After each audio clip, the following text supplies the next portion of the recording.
నేను బాగుండా, మీ అందరూ బాగుండాలని మనస్ఫూర్తిగా కోరుకుంటున్నా. ఇది వచ్చేసి కషాయం అండి, యాపది కషాయము. ఇదండి యాపాకు. ఇది వచ్చేసి కలమంద. ఒక రెమ్మ మొత్తం వేసిన. ఇది తెల్లగడ్డ అండి, ఒక గడ్డ మొత్తం వేసిన, ఆడిచ్చి వడగట్టిన. నేను చెట్లకు ఎప్పుడన్నా ఏదన్నా పురుగు కానీ, ఏదైనా సన్న పురుగు కానీ, పేనుబంక కానీ, తెల్లటి ఏదన్నా పురుగుని ఏది ఉన్నా కానీ ఇదే కొడతాంట. ఇప్పుడు వానాకాలం స్టార్ట్ అయింది కాబట్టి పురుగులు కానీ ఎక్కువగా వచ్చాయండి. అందుకే పక్కన ఏ పురుగు ఏమి ఉండకుండా పోతాయి. అసలు సన్నది ఏదన్నా కానీ వచ్చిందంటే అప్పుడు మనం కొట్టినప్పుడే చచ్చిపోతుంది. కానీ ఇది కొంచెం పెద్దగా ఉండేటి అయితే 2 మాటలుగా కొట్టుకోవాల్సి వస్తుంది.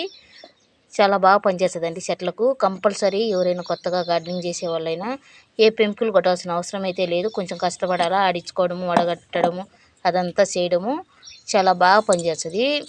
మేమైతే ప్రతిదానికి చెట్లకి ఇదే కొట్టుకుంటామండి. పక్కన మందు కొనుక్కొచ్చి అయితే వేయము. వేప నూనె అన్నా ఇదన్నా.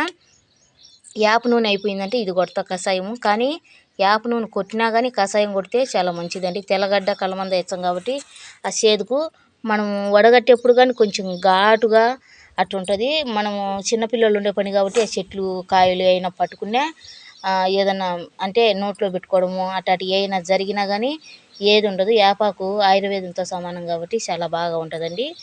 పిల్లోళ్ళు ఉండే పని అట్లాంటి మందులు కొట్టకూడదు అసలుకు. రోజా చెట్లకు అన్నిటికీ ఒకదానికనేమిలా అన్నిటికి కొడతాను.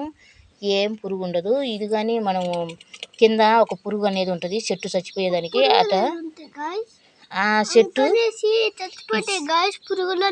అందుకని ఇది దానికి చెట్టు మొదల్లో వేసుకునే కంపోస్ట్లో వేసుకునే పర్వాలేదండి. ఏలు పురుగు చాలా బాగా పనిచేస్తుంది. రామబాణం మాదిరి పనిచేస్తుంది. మీరు కంపల్సరీ వాడండి.